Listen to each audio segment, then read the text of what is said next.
జై తెలంగాణ.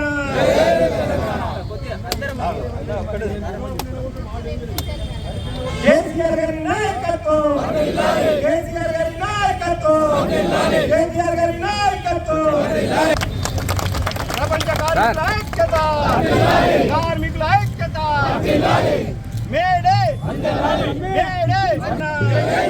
కేసీఆర్ గారి నాయకత్వం, కేటీఆర్ గారి నాయకత్వం.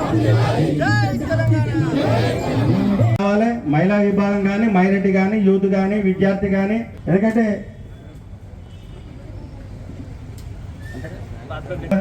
లేదు చేతుకండి చెప్పట్లు ఇస్తుంది కాబట్టి మీరందరూ కూడా నీడకు రావాల్సిందిగా కోరుకుంటున్నాము. 9వ ప్రపంచ కార్మిక దినం ఆధ్వర్యంలో జరుగుతున్నటువంటి కార్యక్రమానికి విచ్చేసినటువంటి ఈనాటి కార్యక్రమం మాజీ పార్లమెంట్ సభ్యులు అన్న బోయినపల్లి వినోద్ కుమార్. కార్మికుల ఐక్యత, ఆటో కార్మికుల ఐక్యత. జై తెలంగాణ.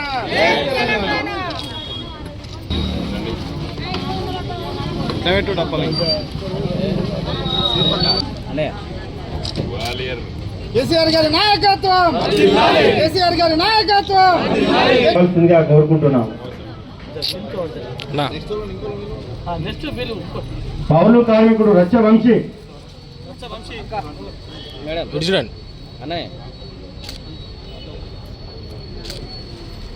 వేదికపైకి రావాల్సిందిగా కోరుకుంటున్నాము.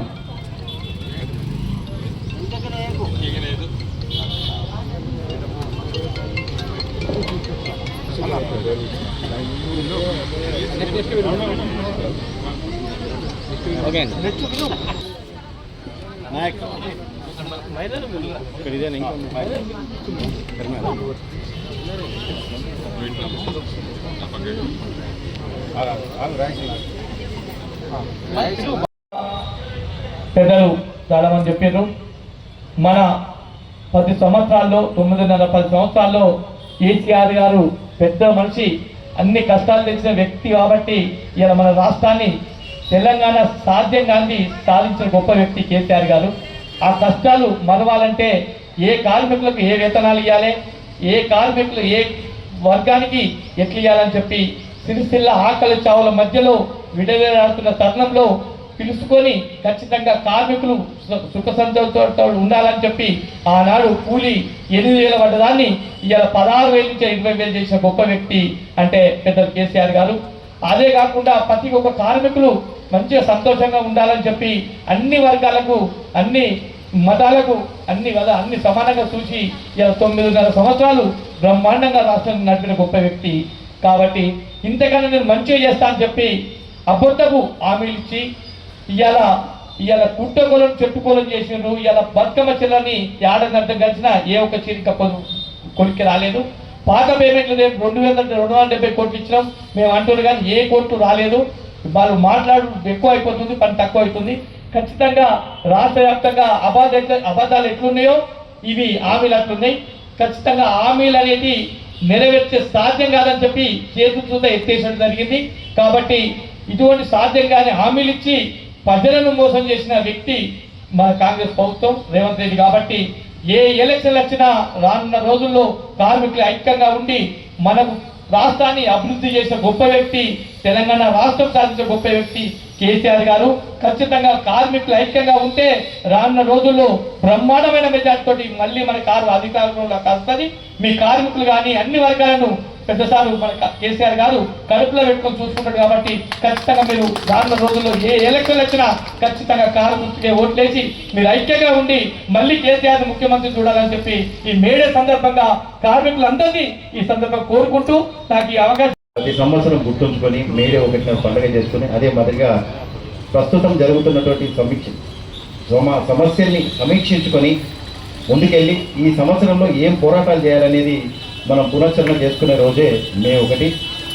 ఎందుకంటే నాకంటే ముందుగా మాట్లాడిన పెద్దలు చెప్పినట్టు ప్రభుత్వాలు ఏమున్నా కార్మికుల పక్షాన, కర్షకుల పక్షాన, రైతుల పక్షాన మనసులో ప్రేమతో చేయాల్సిన అవసరం ఉంటుంది. మరి వీరందరి పట్ల ఆర్ద్రత కలిగినటువంటి పెద్దలు కేసీఆర్ గారు కార్మికులపైతేనేమి, కర్షకులపైనైతేమి, చేనేత కార్మికులు, మరణిత కార్మికుల మీద ప్రేమ చూపించి వారందరి జీవితాన్ని బంగారమయం చేశారు. మరి ఈనాడు అమలు కాని హామీలు ఇచ్చినటువంటి ఈ కాంగ్రెస్ ప్రభుత్వం ఇందిరమ్మ పాలన అంటే ప్రజలకు అంతగా తెలవకపోవచ్చు. నేత కార్మికులు రోడ్డు మీద పడ్డారు, అదేవిధంగా ఆటో కార్మికులు రాష్ట్ర వ్యాప్తంగా రోడ్డు మీద పడ్డారు.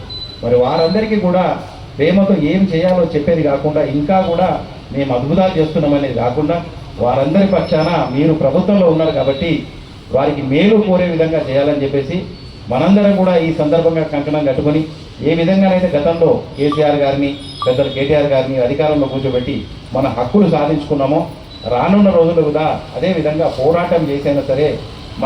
పట్టణ అధ్యక్షులు అన్న చక్రపాణి గారు ఇంతకుముందు మిత్రులందరూ చెప్పినట్టుగా కార్మిక దినోత్సవం నాడు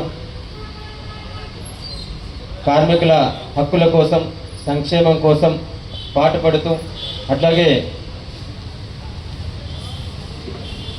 స్వాతంత్రం రాకముందు నుంచి స్వాతంత్రం వచ్చిన తర్వాత, తెలంగాణ రాష్ట్రం సాధించుకున్న తర్వాత కార్మికుల సంక్షేమాన్ని, అట్లాగే వాళ్ళ కుటుంబాలు అభివృద్ధి వైపు, ప్రగతి వైపు నడిచే విధంగా నిర్ణయం తీసుకున్న ఏకైక ముఖ్యమంత్రి తెలంగాణ రాష్ట్ర తొలి ముఖ్యమంత్రి వర్యులు కె. చంద్రశేఖరరావు గారు. వారి నాయకత్వంలో రాష్ట్రం ప్రగతి సాధించడమే కాకుండా అన్ని వర్గాల కార్మికులు, అన్ని వర్గాల ప్రజలు ఆనందంగా, సంతోషంగా జీవించేటట్టు నేత కార్మికులు కావచ్చు, బీడీ కార్మికులు కావచ్చు, గీత కార్మికులు కావచ్చు, ఆటో కార్మికులు కావచ్చు, అట్లాగే అనేక అసంఘటిత రంగాల్లో ఉన్న కార్మికులు కావచ్చు, ఆశా వర్కర్లు కావచ్చు, లేకపోతే మా అంగన్వాడీ సోదరిమణుల వర్కర్లు కావచ్చు, ఏ రంగంలో వారైనా కానీ వారి కుటుంబాలు ఈరోజున్న జీవన స్థితిగతులకు అనుగుణంగా ఎదగాలి, కుటుంబం సంతోషంగా బతకాలని చెప్పేసి నిర్ణయం తీసుకొని సంక్షేమ బాట పట్టించిన ఏకైక ముఖ్యమంత్రి తొలి ముఖ్యమంత్రి వర్యులు కేసీఆర్ గారు. మన శాసనసభ్యులు, మాజీ మంత్రివర్యులు, మనందరి అభిమాన నాయకుడైన కె.టి. రామారావు గారు మన నియోజకవర్గంలో, రాజన్న సిరిసిల్ల జిల్లాలో నేత కార్మికులకు, అట్లాగే ఇక్కడ యజమానులకు పరిశ్రమ నడవాలి, అట్లాగే బతుకమ్మ చీరలను బతుకునిచ్చి కార్మికులు, యజమానులు అన్ని దాని పరిశ్రమ మీద ఆధారపడ్డ అన్ని వర్గాల వాళ్ళు బతికే విధంగా, అందరూ సంతోషంగా ఉండే విధంగా ఉపాధి కల్పించి 9 సంవత్సరాల పాటు సిరిసిల్ల కార్మికులందరికీ అండగా ఉండి అనేక అభివృద్ధి కార్యక్రమాల వైపు మన ఈ కార్మిక రంగాన్ని తీసుకుపోయి సంక్షేమ బాట పట్టించిన మన మంత్రివర్యులు ఈరోజు ప్రభుత్వం పోయిన సంవత్సరంన్నర కాలం నుంచి ప్రభుత్వ నిర్ణయాలు, విధానాలు కార్మికుల పట్ల, అట్లాగే యజమానుల పట్ల ఎట్లా ఉన్నాయో మనందరం చూస్తూనే ఉన్నాం. తప్పకుండా మొన్నటి వరంగల్ సభ ద్వారా అశేష జనవాహిని అంతా కూడా మేము కేసీఆర్ గారి వెంట ఉన్నాం. రాబోయే రోజులలో తప్పకుండా మరొకసారి అభివృద్ధి సంక్షేమ ప్రభుత్వాన్ని, కేసీఆర్ గారి నాయకత్వాన్ని కోరుకుంటున్నామని చెప్పేసి గట్టిగా చెప్పినాం. తప్పకుండా కేటీఆర్ గారి నాయకత్వంలో, కేసీఆర్ గారి నాయకత్వంలో, పెద్దలు వినోదన్న దిశానిర్దేశకత్వంలో భవిష్యత్తులో మనందరం కూడా మంచి పరిపాలన వైపు సాధించుకుందామని చెప్పేసి తెలియజేసుకుంటూ, ఇంతకుముందు మిత్రులు శ్రీనివాస్ గారు పరిచయం చేసినప్పుడు చెప్పిండ్రు 1986లో, అంటే దాదాపు 140 సంవత్సరాలు అవుతుంది. 1886లో చికాగో మహానగరంలో కార్మికులకి పని గంటలు తగ్గించాలని చికాగో, అమెరికాలో ఉన్నటువంటి చికాగో మహానగరంలో 1886లో ఒక ప్రదర్శన చేసిండ్రు. ఆ ప్రదర్శన పైన పోలీసులు కాల్ చేసినప్పుడు ఇలాంటి తెల్ల దుస్తులు ధరించిన వాళ్ళ బట్టలన్నీ కూడా రక్తంతో ఎర్రగైపోయినాయి. అప్పుడు ఒక కార్మికుడు ఆ చిరిగిపోయిన అంగీని ఎగరేసిండు, అదే ఎర్ర జెండా. కాబట్టి ఎర్ర జెండా ఏదో ఒక రాజకీయ పార్టీలకు సంబంధించింది కాదది. అందుకే నేను చక్రపాణి గారికి శ్రీనివాస్ గారికి చెప్పిన, అరే గులాబీ జెండా ఎగరేపించింది నాతో ఎర్ర జెండా ఎగరేపియాలి కదా అని చెప్పిన. ఇలా మేడే కదా, ఇంకా ఇక్కడ నుండి మేడేకి ఎర్ర జెండా ఎగరేయాలి, తర్వాత మన జెండా కూడా ఎగరేసుకోవాలి పక్కకి. కానీ ఎర్ర జెండా ఇలా మేడే, అందుకోసం నేను కండువా ఎర్ర కండువా వేసుకున్నాం. మేమందరూ కూడా వేయించినాం ఇక్కడ మా చక్రపాణితో తెప్పించాం. ఇలా ఎర్ర జెండా ఏంది, కార్మికులు తమ నిరసనని తెలియజేస్తున్నప్పుడు రక్తంతో తడిసినటువంటి గుడ్డలే ఎర్ర జెండా. వాళ్ళ కోసం పనిచేసేటువంటి పార్టీలు కొన్ని ఎర్ర జెండాలు ఎంచుకున్నాయి, అది వేరే విషయం. కానీ మేడే అనేది ఒక రాజకీయ పార్టీకి లేదా కొన్ని రాజకీయ పార్టీలకు సంబంధించింది కాదు. ఇది కార్మిక పక్షపాతీయులు, కార్మిక వర్గం పట్ల ఆలోచన చేసేటువంటి ప్రతి వ్యక్తి జరుపుకునేటువంటి పండుగ మేడే పండుగ. ఈరోజు ప్రపంచవ్యాప్తంగా మొత్తం అన్ని దేశాల్లో పట, అన్ని నగరాల్లో పట, కార్మికుల నివసించేటువంటి ప్రాంతాల్లో పట, ఫ్యాక్టరీల ముందు ప్రతి ఒక్కరు కూడా ఇలా మేడే ఉత్సవాలు జరుపుకుంటున్నారు. చాలా సంతోషం. మన సిరిసిల్ల నగరం అంటేనే ఇది కార్మిక పట్టణం, ఇది కార్మిక నగరం. ఇది ఒకసారి కేసీఆర్ గారు మరి ఇక్కడ ఆత్మహత్యలు జరుగుతున్న సందర్భంలో ఇక్కడ మేము వచ్చినప్పుడు ఇది మాంచెస్టర్ అన్నారు. అంటే ఎట్లయితే యునైటెడ్ కింగ్డమ్ లోపల కార్మికులు నివసించేటువంటి కర్మాగారాలు ఉన్నటువంటి ప్రాంతము మాంచెస్టర్ ప్రాంతం అంటారు. అలాంటి ప్రాంతం ఇది. రేపు తెలంగాణ వచ్చిన తర్వాత తీర్చిదిద్దుతామని చెప్పినరు.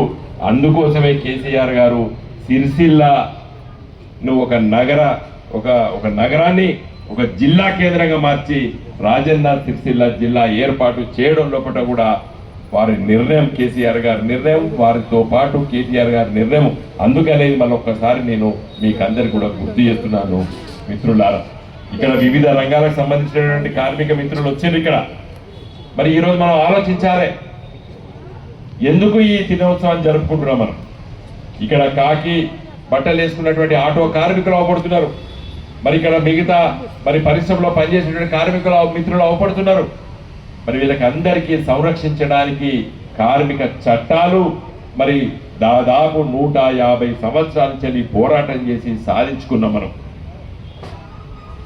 మరి ఇంతకుముందు శంకరయ్య గారు మరి మీరు 8 గంటల లోపల గడియారం చూసుకొని మీరు ఇంటికి పోతున్నారు అని చెప్పి ఏదో ప్రస్తావించారు.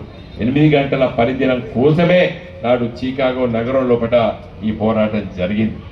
తర్వాత మన సోదరిమణులు స్త్రీలు ఉన్నారు, వాళ్ళకి మరి గర్భవతులు అయితే మరి వాళ్ళకు సమయం లేకుండా రేపు ప్రసవిస్తుందన్నంత కాలం కూడా పని చేపించుకున్నారు దుర్మార్గులు. ఆ రోజు లోపల కార్మిక వర్గాన్ని ఆ విధంగా శ్రమ పెట్టారు ఆ రోజు. ఇది తప్పు.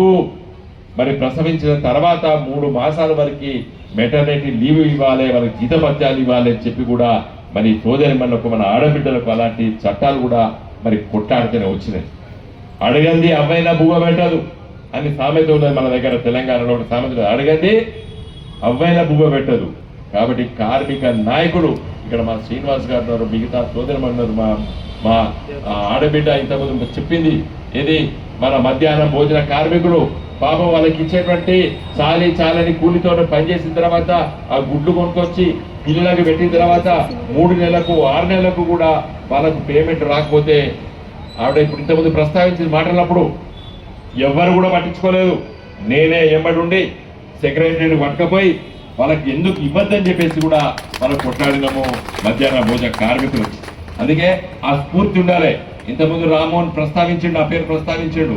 కార్మిక పక్షం డెఫినెట్ గా నేను వకీల్గా ఉన్నప్పుడు, నేను వరంగల్లో కోర్టులో పనిచేసినప్పుడు, హైకోర్టులో పనిచేసినప్పుడు నేను చాలా సమస్యల పైన నేను కార్మిక వర్గం వైపు నేను ఆలోచించాను. ఇప్పుడు కాదు, దాదాపు 30-40 ఏళ్ల క్రితం నేను విద్యార్థి రాజకీయాల నుండి నేను ఆనాటి నుండి కూడా కార్మికుడు తమ శ్రమ దోపిడీ జరుగుతున్నది. నేను ఒకటే క్లుప్తంగా చెప్పి ముగిస్తాను. నేను ఈ మధ్యకాలం లోపల మరి మా మిత్రులు ఎంతమంది నేను అందరికి పంపించినాను. ఆంధ్రజ్యోతి లోపల నేను ఒక వ్యాసం రాసినాను, బ్రహ్మాండంగా ప్రచురితమే, చాలా మంది చదివినారు. ఏం చెప్పినంటే ఇది నేను చెప్పే ముచ్చట కాదు, ప్రపంచంలో కూడా ఆర్థిక మేధావులు కూర్చొని అసలు భారతదేశం 100 సంవత్సరాలు 1923 అంటే స్వాతంత్రం రాకముందు దాదాపు ఒక 20 సంవత్సరాల ముందు, తర్వాత స్వాతంత్రం వచ్చిన తర్వాత 75 సంవత్సరాలు మన మోడీ గారు 75 సంవత్సరాల స్వాతంత్ర భారతదేశం అని చెప్పి చాలా పొగుడుకుంటుండ్రు ఆయనే. కాబట్టి ఈ 100 సంవత్సరాలు భారతదేశంలో ఏ మార్పులు జరిగాయని చెప్పి పెద్ద పెద్ద మేధా శక్తి ఉన్నటువంటి ఆర్థికవేత్తలు వాళ్ళు రచించినటువంటి గ్రంథంలో ఏం చెప్పిందంటే disparities among the rich and poor, చాలా వ్యత్యాసం పెరుగుతున్నది, చాలా పెరుగుతున్నది. ఈరోజు ఈ మేడే నాడు మనం ఒకసారి గుర్తు చేసుకోవాలి. ఇప్పుడు మాలాంటి వాళ్ళం, మా తర్వాత నెక్స్ట్ జనరేషన్ కొట్టాడాలి. ఇది ఎందుకు ఇట్లా జరుగుతుంది ఈ దేశంలో? దాదాపు 100 సంవత్సరాల క్రితం పేదోడు ఆ ఊర్లో ఉన్న ధనవంతుడికి తేడా కొంత ఉపడేది. ఊర్లో ఉంటే ఒక వ్యవసాయ కూలి ఉండేది, ఒక భూస్వామి ఉండేది. లేకపోతే ఇక్కడ సిరిసిల్ల పట్టణంలో ఒక కార్మికుడు ఉండేది, ఒక యజమాని సేటు ఉండేది. లేకపోతే హైదరాబాద్లో ఒక పెద్ద ఫ్యాక్టరీ యజమాని ఉండేది, ఒక కార్మికుడు ఉండేది.